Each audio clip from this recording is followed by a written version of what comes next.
উপস্থিতি একটি বিষয় শেয়ার করছি।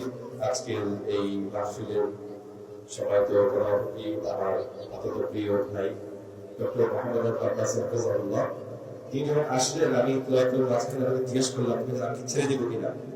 উনি দেখেন বড় আলেমদের শান দেখেন, যারা বড় আলেম বলা হয় তাদের দেখেন, কি বললেন যে আপনি সূরা শেষ করবেন।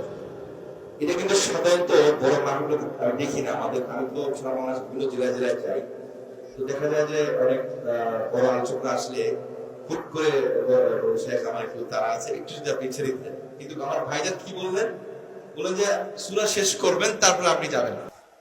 দেখেন বড় আলেমদের শান দেখেন, আল্লাহ ভাইয়ের নেক হায়াত দান করেন, ওনার এলিমের মধ্যে আল্লাহ জন্য বারাকাত দান করেন, সুস্থ নেক হায়াত দান করেন।